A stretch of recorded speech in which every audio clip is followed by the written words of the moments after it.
Reciba un cordial saludo del Distrito Mid-South. Comprensión de los tiempos actuales es un programa de desarrollo de liderazgo con el propósito de equiparlo con clases biblioteológicas con un enfoque actual. Para el año 2021 estaremos presentando las conferencias mensuales en diferentes módulos. Comenzaremos con el módulo de teología, en el cual estudiaremos la doctrina de la salvación, la doctrina de la Biblia, la doctrina del hombre y la doctrina de los últimos tiempos. También presentaremos el módulo Biblia, que consiste en el estudio del libro de Efesios y nuestra identidad en Cristo. Los evangelios, en el cual estudiaremos casos de la vida de personajes que fueron transformados por Jesús. El libro de Santiago, con énfasis en la fe en tiempos de crisis.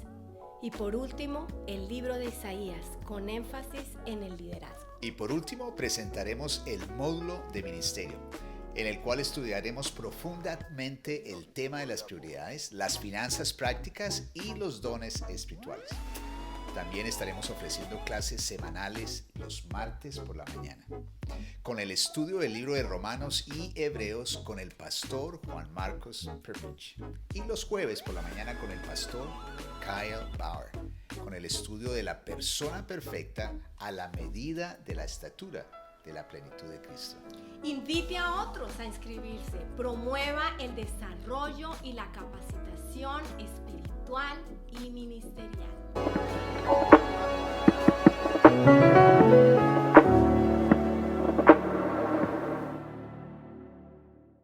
Buenos días a todos. Hoy vamos a estar en la tercera clase del trabajo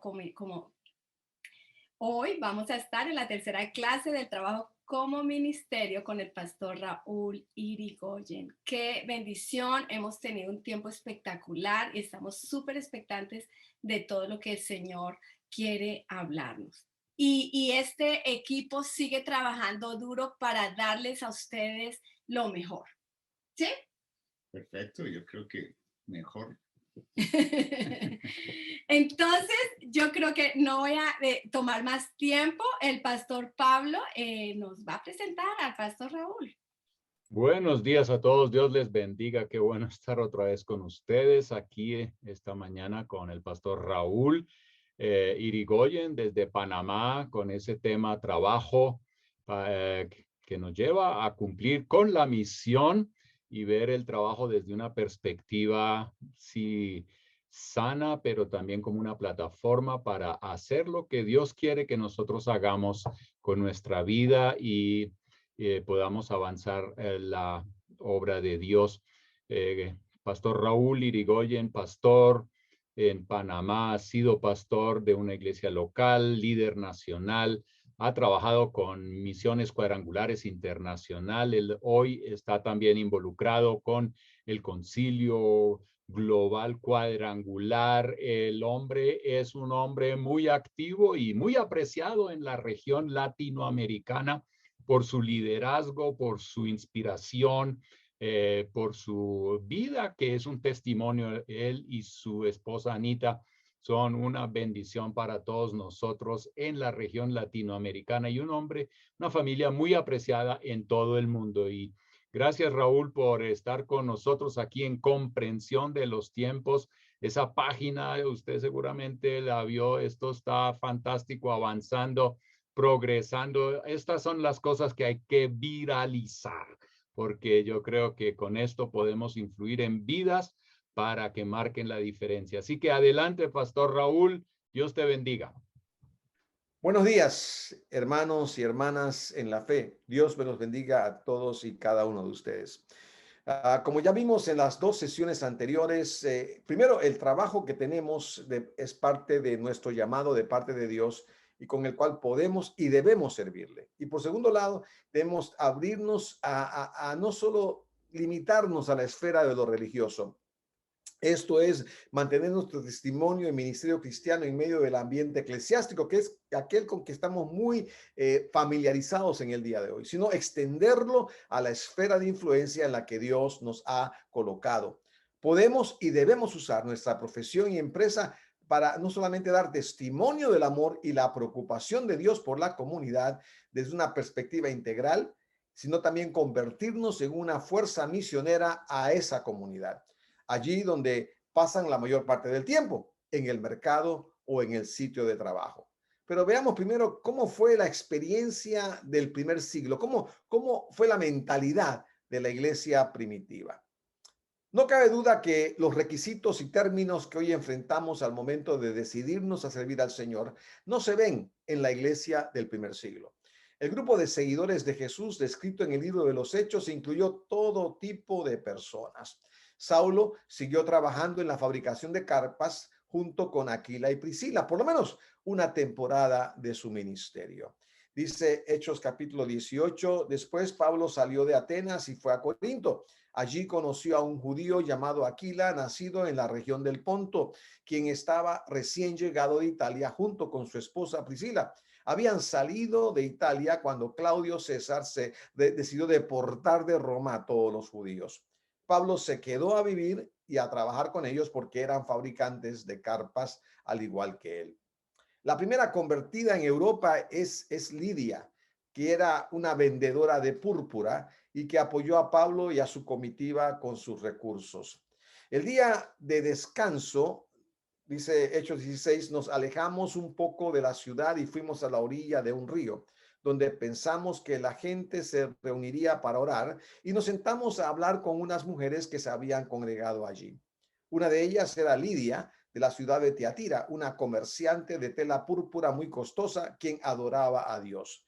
Mientras nos escuchaba, el Señor abrió su corazón y aceptó lo que Pablo decía. Ella y los de su casa fueron bautizados y nos invitó a que fuéramos sus huéspedes. Si ustedes reconocen que soy una verdadera creyente en el Señor, dijo ella, vengan a quedarse en mi casa. Y nos insistió hasta que aceptamos. Resulta interesante que la primera convertida en Europa haya sido una comerciante del Asia Menor, la actual Turquía, que habían dejado atrás en Troas. De alguna manera nos deja ver cómo Dios puede alcanzar a los empresarios lejos de su lugar de origen, pero también nos habla en cierta manera a la migración que se da hoy en día por todo el mundo. Hay movimientos y la iglesia debe estar dispuesta ciertamente a tocar a la gente donde se encuentren. Siempre debemos recordar que la tradición judía exigía la capacitación de todo joven hebreo en una profesión que le permitiese ganarse la vida. Y esto incluía a los levitas.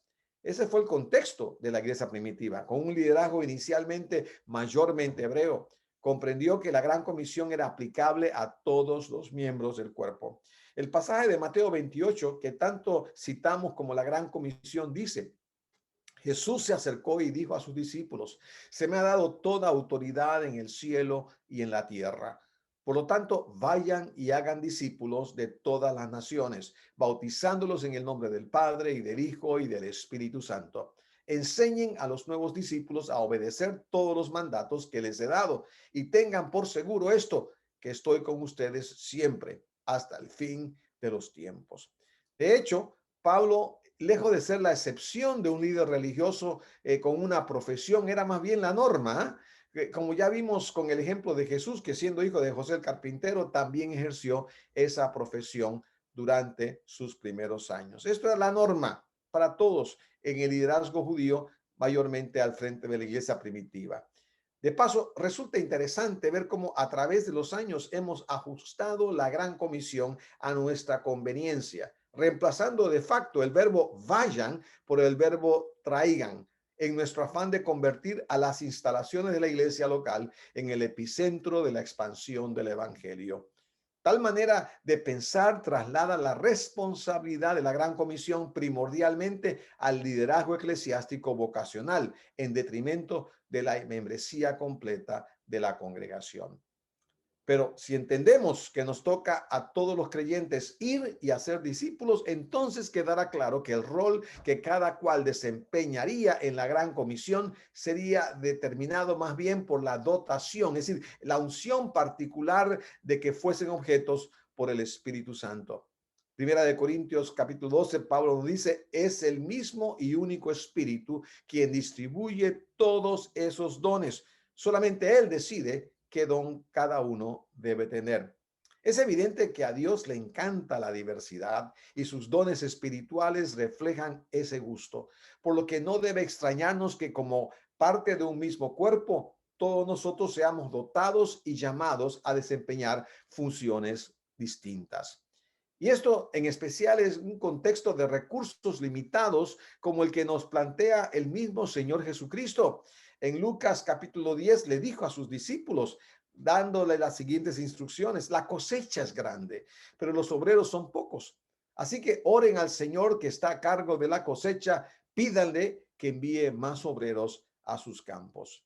Resulta claro que para Dios ningún creyente está de más. Todos y cada uno de nosotros está llamado a involucrarse en la labor de la expansión del reino.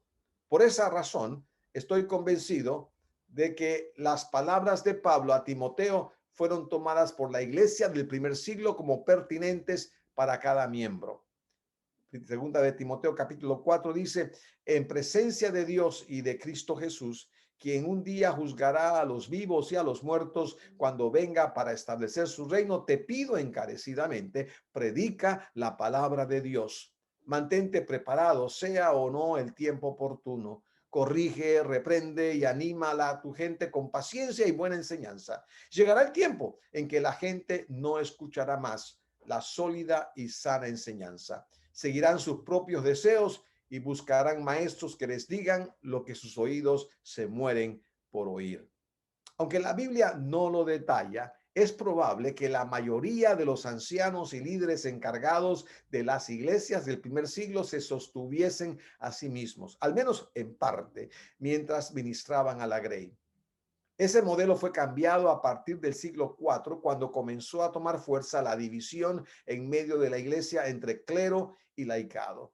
Es probable que al oficializar Constantino, el emperador romano, el cristianismo como religión del imperio, la formalización del estatus de los ministros, probablemente beneficiados con el favor imperial, se acelerase rápidamente. Recordemos que durante la época pagana, Roma, el Estado romano subvencionaba a los templos paganos. Y tenemos noticias y hemos estudiado que algunos templos, no todos, algunos templos paganos se convirtieron a su vez en iglesias.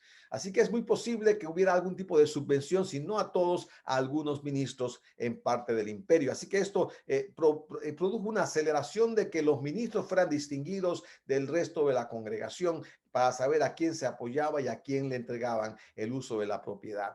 Martín Lutero, entre sus 95 tesis en Wittenberg, identificó el sacerdocio universal de todos los creyentes en respuesta a la manera en que la iglesia tradicional había limitado al clero el privilegio de servir a Dios. Tristemente, esta tesis se quedó simplemente colgada en la catedral de Wittenberg y por siglos la iglesia protestante siguió manteniendo esa división entre clero y laicado, y en la práctica ahora apenas estamos queriendo rescatar el ministerio de todos los creyentes.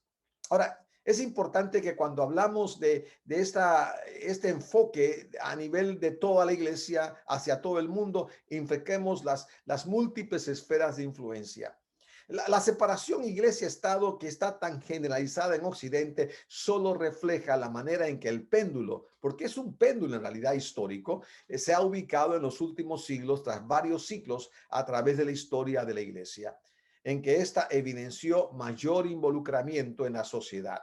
De hecho, el aporte de la iglesia en la educación, por ejemplo, es innegable. Las primeras universidades fueron comenzadas por la iglesia, aunque con el tiempo fueron tomadas por el Estado y la empresa privada. Sí, universidades inclusive en Estados Unidos como Harvard eran realmente al comienzo ciertamente tipos de seminario bíblico. Obviamente con el tiempo han cambiado mucho, ¿verdad? Sin querer elaborar el tema, la iglesia necesita involucrarse e influir en todas las esferas de influencia que afecten a la sociedad, ya que es el cumplimiento de nuestro llamado a ser luz y sal del mundo. La iglesia puede y debe involucrarse más activamente en la esfera de los negocios, donde el hombre edifica para la gloria de Dios o para la gloria del hombre, donde los recursos son usados para el reino de Dios o capturados por el mal. Aunque reconocemos que el único camino a la vida abundante y eterna es a través del abrazo de Jesucristo como Salvador, el solo concentrarnos en la esfera de lo religioso, especialmente en su versión templocéntrica, nos impide impactar a la sociedad más amplia, para la que la religión hoy día es solo un aspecto cada vez menos importante en su quehacer diario. La buena noticia es que Dios ha colocado creyentes en todas las esferas de influencia de nuestra sociedad, o pilares de la cultura, como también fueron llamados por sus autores, Lauren Cunningham de Juventud con una Misión, Bill Bright de Cruzada Estudiantil y Profesional para Cristo, y Francis Schaeffer, un escritor famoso de su momento. Lo nuestro como líderes de la iglesia es capacitar a los creyentes para ministrar en esas esferas donde están colocados, que además de la de los negocios, que también incluye la ciencia y la tecnología, por lo menos para los autores originales, incluye el gobierno, los medios, las artes y el entretenimiento, que también incluyen, dicho sea de paso, a los deportes, como lo dejan en evidencia las múltiples ligas profesionales deportivas y también los medios especializados como ESPN, que se traduce realmente de Entertainment and Sports Networks, y Fox Sports, y la educación y la familia. Son diferentes esferas, cada una importante en la sociedad nuestra. Nuestro problema básico es que solo contemplamos la capacitación para la esfera religiosa. Queremos reclutar a los miembros ubicados soberanamente por Dios en otras esferas para que sirvan en la iglesia y sus programas, sin preguntarnos siquiera sobre los planes particulares y estratégicos del Salvador. Cuando hacemos esto, impactamos adversamente la expansión del reino al sustraer recursos humanos que Dios ha colocado estratégicamente en esas esferas para proclamar a Cristo.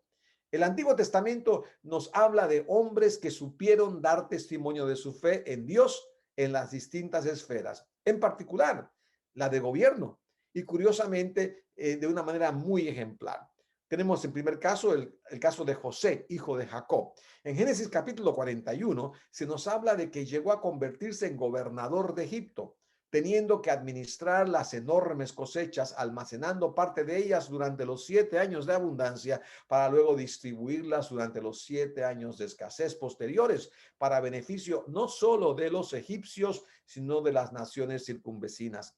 En Génesis 47 también nos habla de manera magistral cómo José ayudó a centralizar la estructura de poder, otrora fraccionada entre la nobleza, el clero y diríamos, la masa del pueblo mediante estratégicas iniciativas administrativas. Precisamente José compró a todos los egipcios, los convirtió en siervos de Faraón. Así que todo el mundo quedó pagándole el 20% de sus cosechas a Faraón de por vida. Eso hizo muy poderosa, diríamos, a la corona egipcia. Otro personaje bíblico importante es Daniel. Si bien recordamos a este varón como un gran profeta, y ciertamente lo es, gran parte de su vida estuvo profetizando, la verdad es que la mayor parte de su vida no fue distinguida por ser un profeta, sino como un servidor público al servicio de los imperios babilónico y persa. Su sagacidad, integridad y eficacia le hicieron sobresalir, resaltar y en medio de los demás consejeros y compensar su original condición de exiliado. Recuerden que Daniel junto con sus amigos había llegado a Babilonia como esencialmente un exiliado, un esclavo. Ahora, sí, Nabucodonosor decidió: busquemos a lo mejorcito de esta gente para que sean instruidos en nuestra cultura y nos ayuden a edificar el imperio. Pero ciertamente tenía un trasfondo de esclavo, y eso era un detonante que podía limitarlo un poco, ¿verdad? Sin embargo, Dios le permitió dar testimonio de su fe a varios reyes, incluyendo importantes reyes a través del tiempo, y les ayudó a tomar decisiones importantes también. O sea, esto a veces lo pasamos por alto porque le damos tanta importancia al contexto profético que nos olvidamos que este tipo se ganó el lugar que tenía a través de la capacidad que Dios le dio para servir, repito, administrativamente en el imperio. El tercer personaje es Nehemías. Si bien otra vez pensamos en él como el reconstructor de los muros de la ciudad arrasada de Jerusalén, solemos olvidar que también fue un funcionario público de importancia, consejero o copero del rey de Persia. Fue precisamente el testimonio de Nehemías el que le abrió las puertas para llevar a cabo la obra de reconstrucción de los muros. El rey le proveyó recursos, le abrió las puertas, le dio los permisos. Eso no hubiera podido ser con una persona que no tuviera toda la confianza del rey de Persia. Pero ahí estaba Nehemías. Dios lo colocó estratégicamente con propósito. A lo largo de la historia, Dios ha levantado a muchos hombres y mujeres de fe para desempeñar roles que han bendecido a las naciones y comunidades a las que pertenecían. Y sin duda alguna, impactar la vida espiritual de muchos en el proceso. Quisiéramos citar y hacer referencia a tres personajes entre todos ellos, ¿verdad? Primero, a Abraham Kuyper, líder de los Países Bajos a finales del siglo XIX y principios del siglo XX. Fue pastor, pero finalmente se convirtió en el primer ministro de la nación. Se le cita diciendo: no hay una pulgada cuadrada en todo el dominio de nuestra existencia humana sobre la cual Cristo, que es soberano sobre todo, no llore: eso es mío.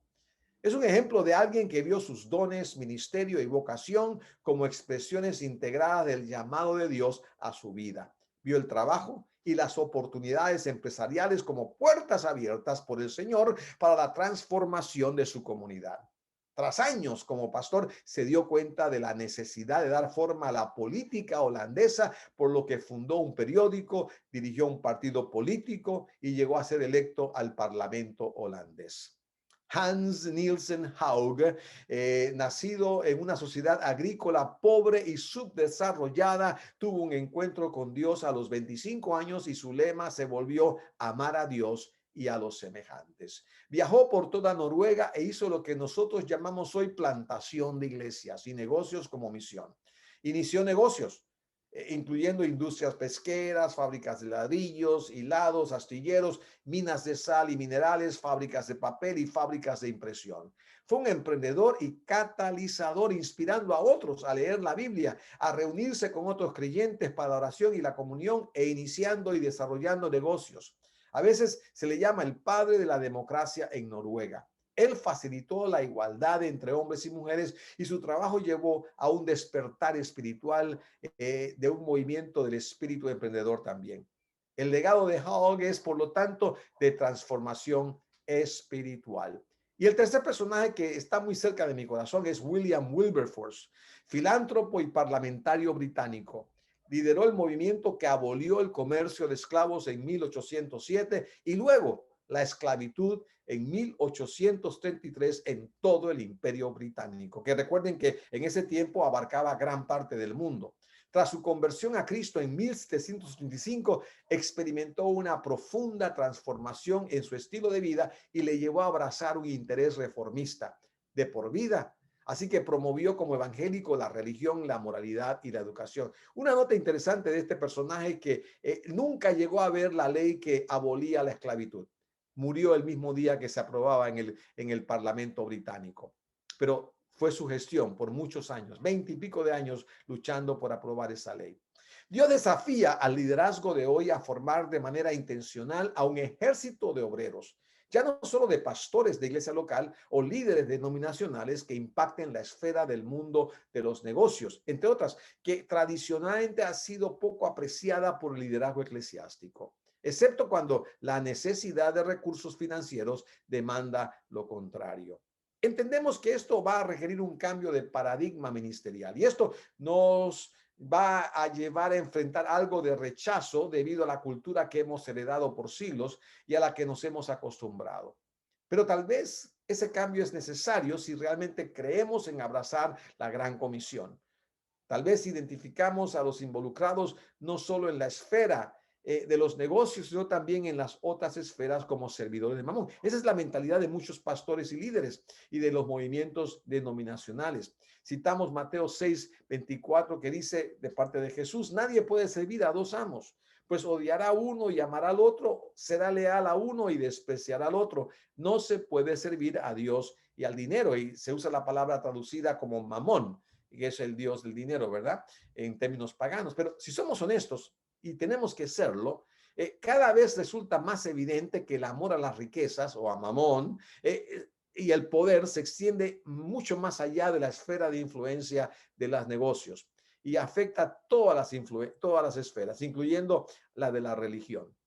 Ahora, necesitamos afirmar que todo creyente es un ministro. Y quisiera citar dos citas en particular, una de Dallas Willard, filósofo y escritor cristiano, que dice lo siguiente: realmente no hay división entre lo sagrado y lo secular, excepto lo que hayamos creado nosotros. Y esa es la razón para que la división de los roles y funciones legítimas de la vida humana en sagrados y seculares produce un daño incalculable a la causa de Cristo. Los santos reciben órdenes en la agricultura, la industria, las leyes, la educación, la banca y el periodismo con el mismo celo previamente concedidos al evangelismo o a la labor pastoral y misionera. La segunda cita, que se atribuye generalmente a Martín Lutero, pero que no estamos del todo seguros que es exactamente la cita de él, pero lo sí es cierto, es que Martín Lutero afirmó estos principios en sus varios dichos. Y dice lo siguiente: todas las vocaciones en la vida tienen dignidad. La vocación del mercader honesto o la ama de casa tienen tanta dignidad como la de el rey o el monarca. Lo que identifica a una iglesia en movimiento que se mueve para hacer la obra de Dios es el reconocimiento de que cada creyente, sin importar si tiene dones de emprendedor para iniciar empresas o administrativas para gerenciarlas, puede y debe abrazar su sitio en el mundo de los negocios o en cualquiera de las otras esferas como un ministerio en medio de donde él ha sido colocado soberanamente por el Señor. Ese creyente tiene acceso a muchísimas personas que otros creyentes en el ámbito religioso jamás van a tener. Y es que nuestro Señor no hace nada por accidente. Sus planes alcanzan a todo el mundo, sin que esto significa que todos deberán gravitar a la esfera de la religión para tener esa experiencia de salvación. Pero por otro lado, también reconozcamos que la misión del creyente no es simplemente jalar a los no creyentes a un culto o movimiento evangélico, sino que le toca ministrar en el lugar donde Dios le coloca, haciendo ministerio en medio de no creyentes. Como quiera que pareciese ser más difícil, tomar más tiempo comunicar el evangelio y discipular en contextos no eclesiales, Dios nos concede el privilegio de pasar entre 40 y 48 horas a la semana en esos medios, en ese ambiente. Muchísimas más horas que las que el creyente promedio invierte en las actividades de su iglesia local. No sé cuánto tiempo gastan ustedes como ministros o aún como voluntarios en la iglesia, pero un creyente promedio no puede gastar más de 10, 12 horas a la semana en actividades eclesiásticas porque está trabajando y tiene vida familiar. El creyente que ha sido colocado en el mundo de los negocios no debe anhelar terminar la jornada de trabajo para ir a servir a Dios en el templo. Eso ha sido mi experiencia por muchos años. Recuerdo que había hermanos electricistas, plomeros, ingenieros, arquitectos que estaban esperando que diera la hora de cierre del trabajo para venir corriendo a participar en la iglesia de diferentes actividades, para enseñar la palabra, para compartir de alguna forma el ministerio. Pero otra vez, no hay que salir de primeros en la empresa, no hay que marcar primero para salida, no, hay que a veces quedarse un poquito más. Lo cierto es que cualquiera que el rol nos ha dado Dios y el que nos hemos capacitado debe ser un instrumento suyo para expandir el reino de los cielos. Debemos buscar la guía del Espíritu Santo para ministrar en la comunidad empresarial, buscando oportunidades y discerniendo puertas abiertas para compartir el evangelio de manera creativa y discipular a los nuevos convertidos en ese contexto. En otras palabras, no solamente no corremos al templo para, entre comillas, servir a Dios, sino que servimos a Dios en el lugar donde estamos, sino que cuando ganamos gente para Cristo en el lugar de trabajo, nos toca discipularlos en ese mismo ambiente. Es interesante el desafío que Dios nos está lanzando. Ahora, ¿qué es tan especial sobre el mercado o el sitio de trabajo? En primer lugar, las relaciones en el sitio de trabajo son ambientes naturales tanto para el testimonio transcultural como para tocar a los que no se congregan, a los colegas, clientes, suplidores, personal de mantenimiento y redes de la industria particular en que nos movemos. En segundo lugar, las oportunidades para ser discípulos abundan en función precisamente de las relaciones que se dan de manera natural. La clave está en no orientar el discipulado a la esfera de lo religioso, sino primeramente enfatizando una relación con Jesús. El problema es que muchas veces queremos aplicar lo que se usa en el templo, en la iglesia local, queremos usarlo fuera de esa esfera, en otros contextos que no funciona del todo. Todo creyente, tercero, tiene la oportunidad de involucrarse, eliminando en la práctica toda división entre lo secular y lo sagrado y ministrar en áreas del quehacer humano que se hacen muy evidentes en el sitio de trabajo. Más adelante vamos a ver algunas de esas áreas en particular.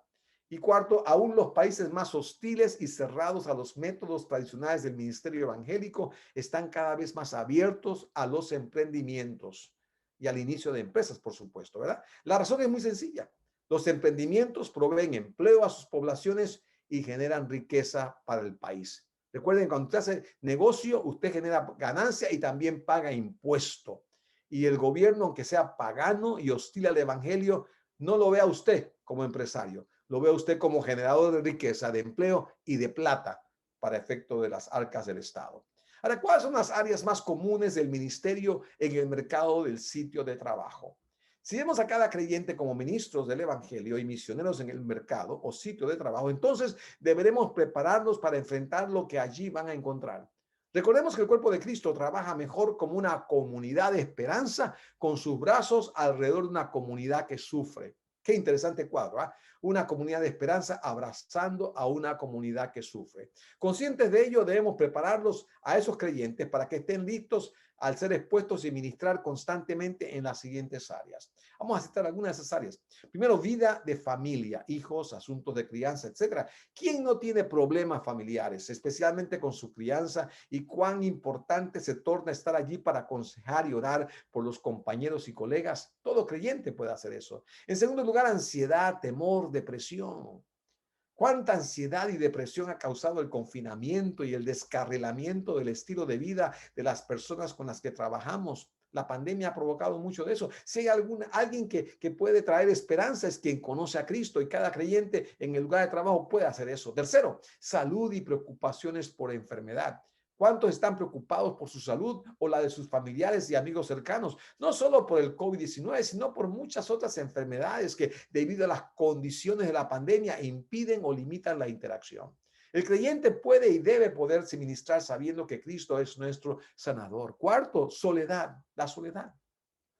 ¿Cuánta gente se siente sola, producto de las condiciones de largo confinamiento, no solo personal, sino de su círculo de amistades y familia? El creyente puede y debe constituirse en una voz y mano amiga. El distanciamiento social no es sinónimo de alejamiento espiritual, ni mucho menos emocional. Quinto, preocupaciones financieras. Son muchos los que enfrentan deudas que no pueden pagar y sienten que su mundo y sus sueños se derrumban. En Cristo podemos hablarles de que Dios siempre tiene esperanza de un futuro con propósito. Relaciones. Siempre habrá compañeros y colegas con relaciones afectadas, ya sea por la pandemia u otras circunstancias. Y nuestro Señor nos ha enviado como sus embajadores en el ministerio de la reconciliación, tanto con Dios también para con los demás. Preocupaciones con supervisores, políticas y procedimientos de la empresa. Las empresas y el mundo de los negocios han experimentado cambios traumáticos para todos, pero como creyentes podemos animarles a encontrar en Cristo la roca sobre la cual hallar solidez hacia el futuro. Conflictos o temor al conflicto. ¿Quién no experimenta conflicto? Pero la mayoría no sabe cómo lidiar con él. El creyente puede constituirse en una fuente de consejo y ánimo al mostrar la ruta del perdón y el arrepentimiento sincero. Temor ante reducciones de fuerza, aumento o disminución de horas laborales, etcétera. Esta es otra faceta que muchos se enfrentan en el día de hoy, y si bien no podemos pretender ser la solución a problemas que están más allá de nuestra capacidad de resolver, sí podemos orar y dar un hombro amigo empático. Crisis y preocupaciones urgentes. La pandemia ha exacerbado el ambiente de crisis y preocupaciones, no solo a nivel profesional y empresarial, sino también a nivel familiar. Orar por gente agobiada y por la preocupación abre la puerta a que el Espíritu Santo les abra los ojos a nuevos horizontes de esperanza. Adicciones. Nadie cae en la adicción, ya sea del alcohol o las drogas, por el solo deseo de disfrutarla. Esas son avenidas a las que recurre la gente para apaciguar sus temores, frustraciones o dolor que les embarga. Pero el creyente conoce a un Salvador que da vida nueva y un nuevo comienzo, no importa desde dónde nos encontremos ahora. Estrés. la tensión del mundo cambiante que está dejando atrás todo aquello a lo que estábamos acostumbrados, y muchos se preguntan si podrán sobrevivir. Cristo sigue siendo el único que puede darles esperanza, y todo comienza escuchándoles y orando por ellos, usted y yo como creyentes en el lugar de trabajo. La fe y la ética, cómo tomar decisiones correctas cuando el mundo a nuestro alrededor se derrumba. Muchos son tentados a tomar una ruta que les pudiera llevar al descalabro, pero en la Biblia y en el Espíritu Santo tenemos la mejor guía para animarlos y tomar decisiones que no solo sean correctas, sino que bendigan a sus seres queridos y a otros más. Finalmente, sufrimiento y duelo. Son muchos los que han perdido seres queridos en medio de la pandemia, y muchos ni siquiera pudieron participar en sus funerales. Pero todo creyente puede llorar con los que lloran e identificarse con el dolor de otros. No hace falta predicar largos mensajes atinados y muy selectos. No. Simplemente mostrar empatía con quien sufre. La puerta se nos abre para conocer y para que ellos también conozcan al Consolador que tanto necesitan. ¿Cuál es nuestro desafío personal? Este es un punto para mí es muy importante, porque usted como pastor o líder puede y debe convertirse en un agente clave para liderar un poderoso movimiento de bases, para alcanzar a sectores de su comunidad, poco alcanzados hasta ahora, a través de los creyentes en la iglesia. Si usted está dispuesto a capacitarle y animarlos a ministrar en sus esferas correspondientes de influencia. En primer lugar, tome la iniciativa, por favor, de reunirse con los profesionales y empresarios en su congregación para escucharles. Intente comprender los desafíos que enfrentan y ayudarles a explorar las maneras en que pueden brillar para Cristo, evangelizar y hacer discípulos a partir de sus roles en la esfera de influencia en la que se muevan. Resista, por favor, la tentación de decirles qué hacer en una esfera en la que usted no está muy versado. Más bien, permitamos que sus experiencias guíen la conversación. Muchos pastores ni siquiera saben qué es lo que hacen sus miembros en el mundo de los negocios o en las otras esferas de influencia. Recuerdo el caso en particular de una amiga. Ella es dueña de una empresa donde se enseña inglés. No es de la denominación nuestra, pero es una mujer muy chispa, muy avesada. Es una gran emprendedora en realidad. Bueno, ella aunque lo suyo es enseñar el idioma inglés, y lo hace muy bien en un año, dicho sea de paso en su programa, la verdad es que esta mujer tiene una visión increíble que liga el ministerio con la empresa. Ella logró hacer una asociación estratégica con el movimiento Juventud, con una misión aquí en el país. Y lo que hacen es que cuando estos jóvenes llegan de Estados Unidos mayormente y van a predicar por los diferentes lugares de la ciudad y del país, ella manda a sus estudiantes que están más avanzados, los llama a traducir a estos predicadores itinerantes. Ahora, fíjense bien, estos son creyentes, están estudiando inglés, pero ella los mete de lleno a que vayan y traduzcan a aquellos que están predicando el evangelio. Es una locura a primera vista, pero la verdad es que un gran porcentaje de aquellos que van a traducir la palabra acaban recibiendo a Cristo mientras están traduciendo. En Panamá tuvimos un ejemplo, algo muy parecido, cuando el evangelio llegó a Panamá con los misioneros Arturo F. Edwards. El primer traductor de ellos en la ciudad de Frijoles era un borrachito. Ese era un hombre que estaba continuamente tomando alcohol, pero era el único que era bilingüe.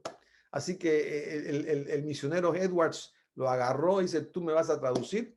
Y él hablaba en inglés la palabra y el borrachito le traducía. Obviamente estaba sobrio cuando traducía, le traducía el mensaje. Uno se preguntará, pero ¿cómo puede ser que el borracho del pueblo sea el que esté compartiendo la palabra? Bueno, muchos se convirtieron a Cristo. Eventualmente también el borrachito lo hizo, pero comenzó traduciendo. Bueno, esta mujer lo hace. Ahora, lo interesante del caso de esta mujer en particular es que en su iglesia local, cuando el pastor la ve a ella, la ve como simplemente una mujer que está a cargo de los párvulos, unos 6, 7 niños en su iglesia. Para este pastor es una maestra más en la escuela dominical. Pero para la comunidad cristiana en todo ese barrio es una mujer que ha colocado creyentes, nuevos creyentes, discípulos en más o menos unas 30, 40 iglesias de pastores que ella conoce. Ahora, el pastor local solamente ha recibido 1 o 2 personas en varios años, pero ha habido otras iglesias que se han beneficiado mucho más porque están más cerca de donde viven los creyentes, ¿verdad? Lo cierto es que ahí está una mujer que se está desperdiciando en cierta manera. Nada malo con ser maestra de párvulos, maestro de niños pequeños, pero cuánto más se pudiera aprovechar la visión, la estrategia, la capacidad de mover cosas que esta mujer tiene para el ministerio de la iglesia local, si tan solo pudiéramos valorar. Conversemos con esta gente. Lo que le acabo de compartir, estoy seguro que no es un caso aislado. Tal vez usted mismo tiene en su iglesia, ya sea como pastor o líder, gente así, pero que simplemente desconoce lo que tienen la capacidad de hacer y lo que pudieran estar haciendo en este momento. En segundo lugar, mientras capacita a sus profesionales y empresarios en los elementos fundamentales de la misión, porque de eso usted sabe, ¿verdad? De libertad al Espíritu Santo a dirigirles a enfrentar su desafío ministerial de manera culturalmente relevante a su esfera de influencia. Esta es una frase que se usa mucho en misiones transculturales, pero lo cierto es que eso es exactamente lo que estamos haciendo. Cuando preparamos a estos empresarios profesionales y gente del mercado a ministrar, los estamos enviando a una cultura distinta, a la cultura de su esfera de influencia. Créanme que la gente de teatro no habla lo mismo, ni de la misma manera, ni entiende la vida como la gente de la esfera religiosa, tampoco la gente de la esfera de los negocios, ¿verdad? Así que estamos preparándolos para que ellos puedan servir en esa esfera en particular. Así que ellos van a tener que contribuir con nosotros de cómo se preparan. Nosotros proveemos la parte básica, pero ellos complementan en base a su conocimiento de esa esfera en particular. Así que no impongamos modelos de la esfera eclesiástica, sino que pongamos los puntos básicos de la fe, del ministerio, y dejemos que Dios nos ayude a desarrollar juntos esos modelos diferentes que se necesitan para esa esfera de influencia particular. Recuerda que Dios les puso a ellos en esa esfera en la que se mueven y no los dejó huérfanos de creatividad e iniciativas. No más que no la han puesto en marcha porque no comprenden claramente el rol ministerial que Dios les ha dado en esa esfera. Usted es que le va a abrir los ojos para que sepan que ellos deben y pueden ministrar en la esfera donde Dios les ha colocado. Esté dispuesto y disponible para apoyar y mentorear a los profesionales y empresarios en lo que respecta tanto a sus vidas personales y familiares, porque en cada uno de ellos es más que un engrane ministerial. Como en los desafíos que enfrentan al ministrar en sus esferas de influencia. Hay que ministrar las dos cosas. Hay que ministrarlos a ellos como persona, porque si nosotros en la esfera eclesiástica, con muchos hermanos en la fe, nos desgastamos y la presión ministerial es terrible, cuánto más estos que están ministrando en una esfera que es, en principio, o pudiera ser hostil al evangelio. Así que tenemos que apoyarlos, hay que formarlos, hay que mentorearlos, darle seguimiento a cada uno de ellos. Recuerde que el verdadero ministerio, especialmente uno que se realiza 24/7 en el mercado, solo puede proyectarse desde la fortaleza de una vida vivida a los pies de Jesús. Hay que enfatizar eso, hay que apoyarlos, caminar con ellos, acompañarlos para que sean fortalecidos en el poder de la palabra de Dios y de su Espíritu Santo. Y finalmente, crea que Dios tiene planes ministeriales efectivos para cada profesional y empresario de su iglesia local y anímeles a descubrir esos planes por sí mismos en su intimidad con Dios. Esté dispuesto a ver dichas soluciones con una actitud de apertura hacia lo nuevo del Espíritu, a la manera en que Bernabé pudo leer lo que Dios hacía en Antioquía, a pesar de ser muy distinto de lo que acostumbraba a ver en Jerusalén.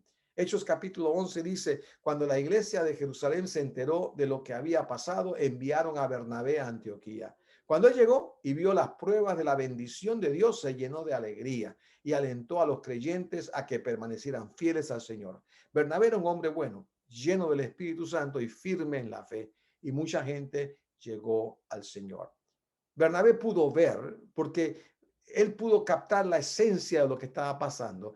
Los cultos, la forma de adorar, la forma de predicar, de ministrar en Antioquía era muy distinta a lo que se veía en Jerusalén. Jerusalén es una iglesia básicamente judaica. Antioquía es una iglesia mayormente gentil. Griegos, romanos, gente con una cultura y un trasfondo distinto. Mientras que los judíos tenían una formación básica bíblica, los gentiles no necesariamente, estaban aprendiendo algo nuevo. Así que obviamente el mover de Dios se manifestaba de manera un poco distinta. El espíritu era el mismo, pero las manifestaciones eran un poco distintas, diríamos coloreadas por el trasfondo cultural. Pero Bernabé pudo ver fue más allá de sus limitantes culturales. Claro, él era bicultural mismo, porque él también, aparte de ser judío, también tenía un trasfondo griego, y le pudo comprender lo que Dios estaba haciendo, y se gozó, se alegró y los apoyó. Bueno, hermanos, pastores y líderes, hagamos lo mismo.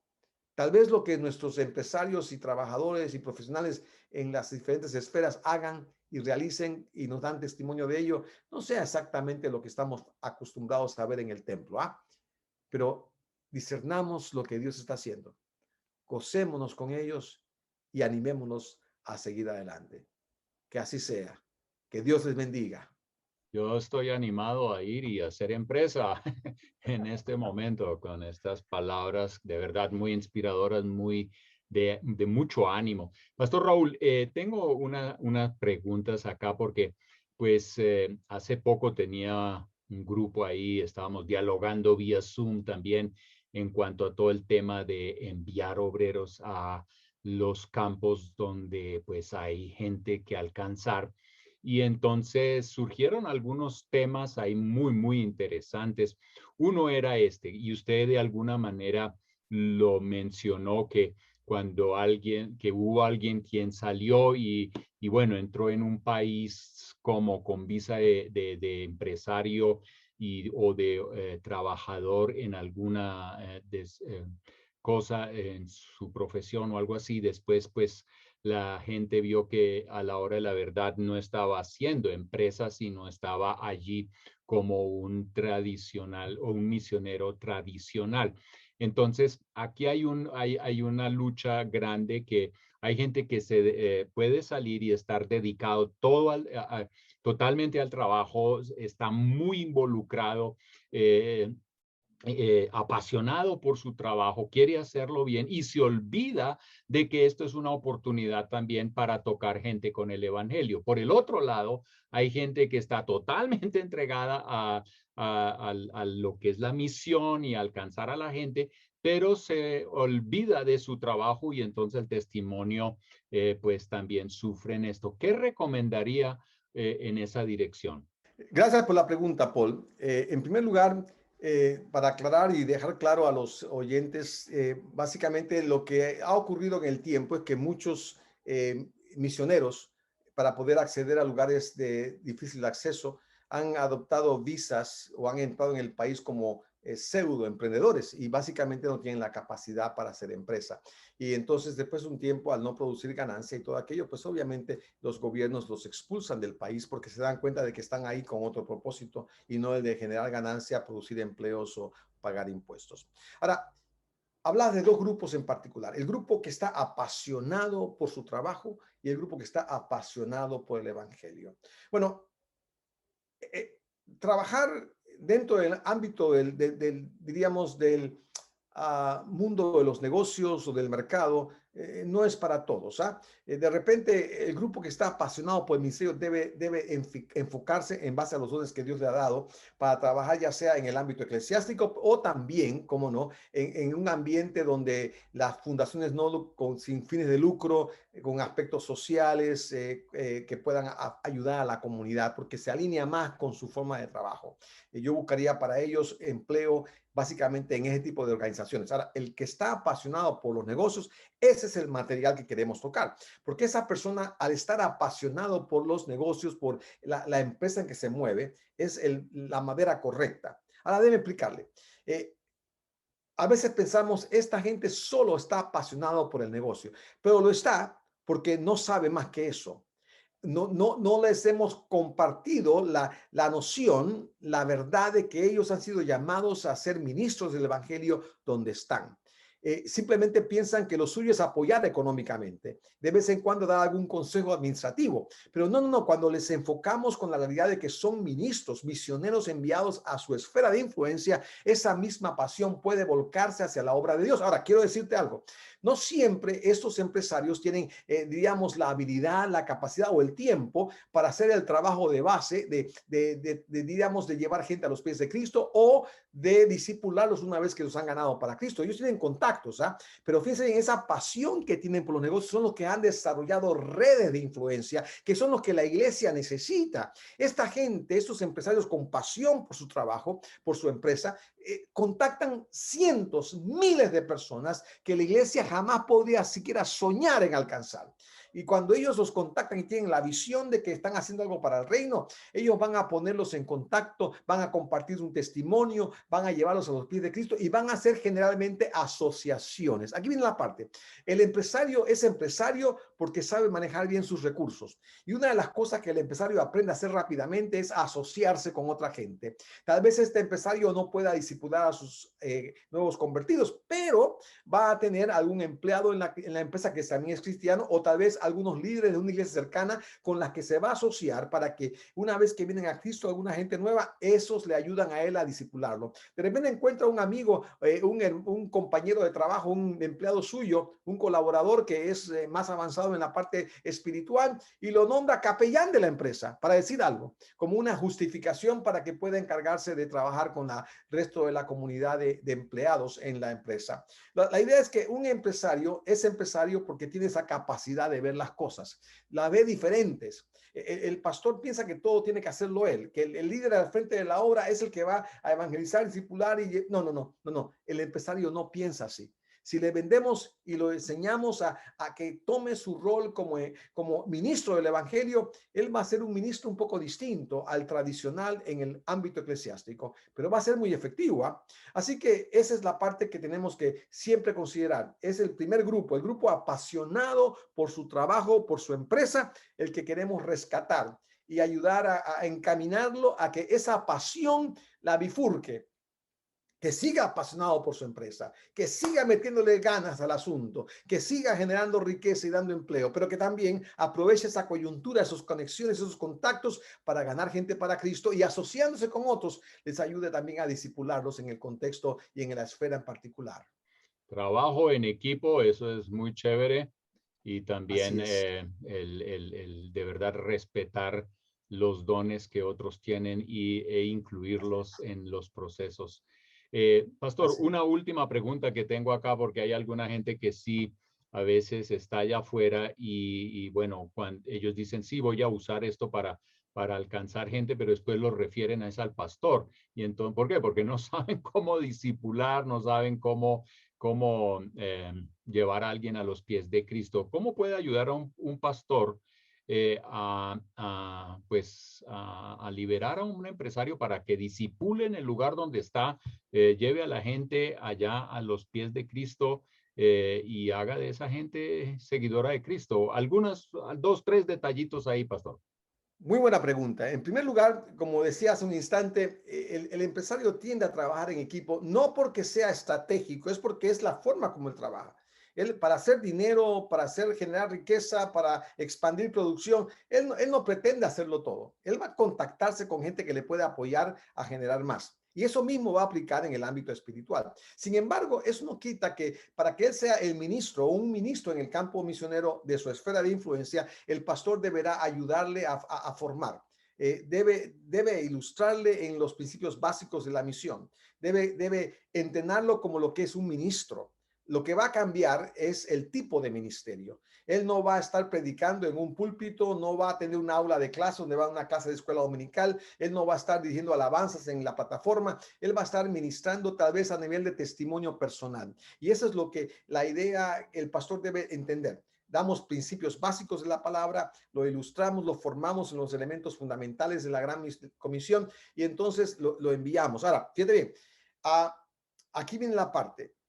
Si es cierto que estamos bregando en guerra espiritual cuando hacemos ministerio, gente que está desplegada, enviada al mundo de los negocios, a la esfera de las diferentes instituciones, necesitan el apoyo continuamente. Así que por un lado, les damos instrucción básica sobre el ministerio, pero también, eso es importante, les acompañamos en su caminar.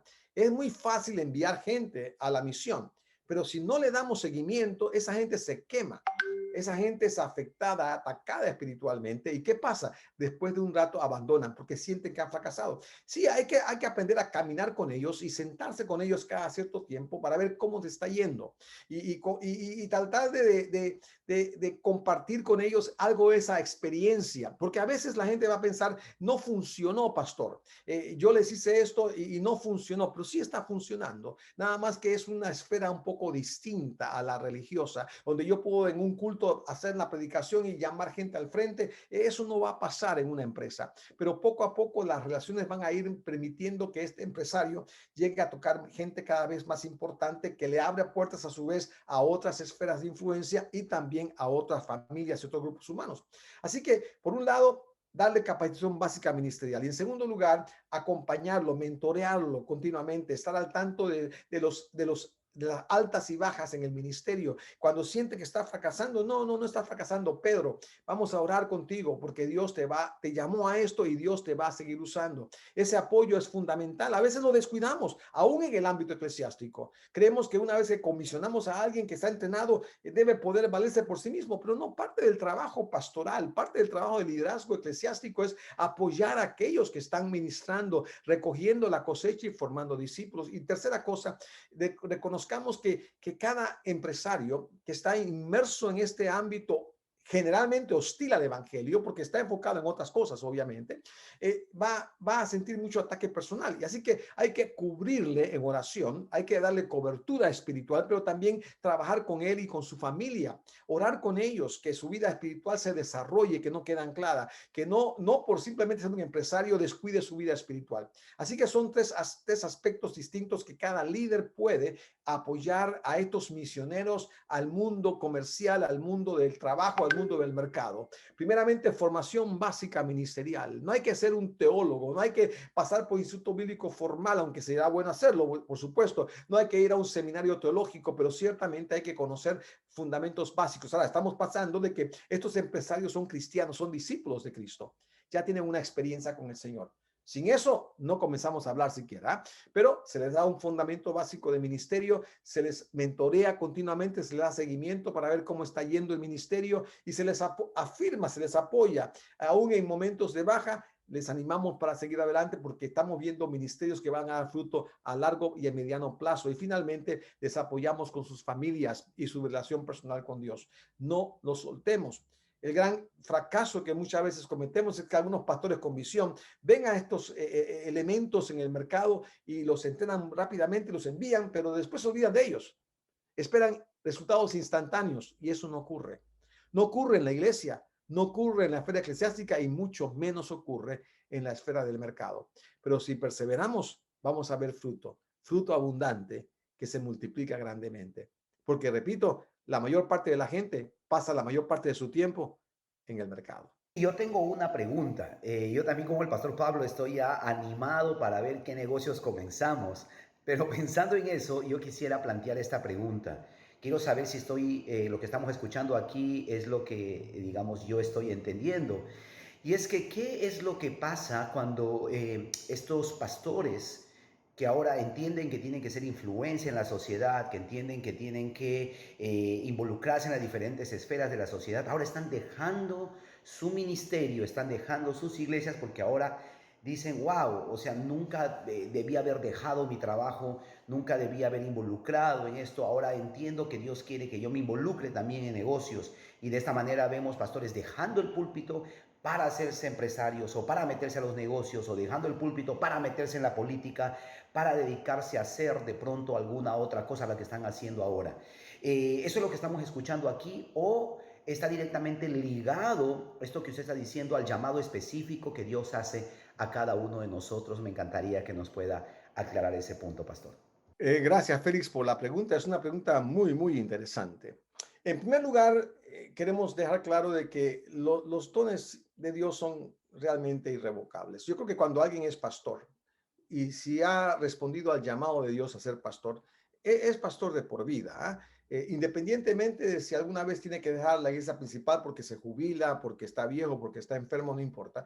Su rol de pastor no se va porque no es un título, es un rol, es un ministerio que Dios le ha puesto en sus manos. Ahora, habiendo dicho eso, a veces sí es cierto, habrá gente que se estaban desubicadas. A veces abrazaron el pastorado como una única opción de ministerio, cuando en realidad eran realmente empresarios. Es muy común encontrar gente que da testimonio de que eran empresarios, eran profesionales en tal o cual área y dejaron esas áreas para dedicarse al ministerio a tiempo completo. Y está bien, eso es un llamado de parte de Dios. Pero algunos lo han hecho no tanto porque fue un llamado de Dios, sino porque entendieron que la única manera de servir a Dios era de esa manera. Y con el tiempo están descubriendo otras alternativas. Pero habiendo dicho eso, creo que cuando se es pastor, se sigue siendo pastor. Y si alguien va a dejar, diríamos, el púlpito de una iglesia local, espero que deje a alguien encargado porque ha formado a líderes que lo van a reemplazar y se mueve al ámbito del mercado, es porque va a ser pastor ahora del mercado, va a ser un misionero en el mercado y va a aplicar los mismos, diríamos, la misma vocación que tiene en la esfera de influencia religiosa, pero en la esfera del mercado ahora. Tal vez va a usar métodos diferentes, pero si tiene un llamado genuino de ministrar y pastorear en esa esfera, créame que va a poder hacerlo de manera efectiva. Pero eso no significa renunciar al pastorado, significa trasladar el énfasis de su pastorado a otra esfera particular de influencia. Ahora, sin embargo, también quisiera decirte que parte de lo que estás tocando tiene que ver con el ministerio bivocacional o biocupacional que vamos a estar tocando la próxima semana en el último módulo. Así que quería tal vez diferir un poco esta respuesta y que la pudiéramos enfrentar como parte del cuarto y último módulo, porque sí vamos a hablar un poquito sobre cómo puede un pastor al mismo tiempo ministrar en la iglesia local y desempeñarse en el mundo del mercado. Y eso es muy interesante. Así que, Félix, gracias por esta pregunta. Es un anticipo, es un abrebocas de la próxima sesión. Así que Dios te bendiga. Gracias. Muy bueno, muchísimas gracias. Gracias por esas preguntas que también están muy buenas y esperamos la próxima clase que vamos a hacer un cierre. Entonces, los invitamos. Todo está en la página web para ustedes. No es un requisito pagar. Queremos que esto llegue a todo el mundo. Sin embargo, se aceptan donaciones para que este proyecto de capacitación teológica y ministerial llegue a todas partes. Entonces, visítenos, escríbanos, estamos para servirles y para que la palabra de Dios siga llegando a todas partes. Que el Señor les bendiga.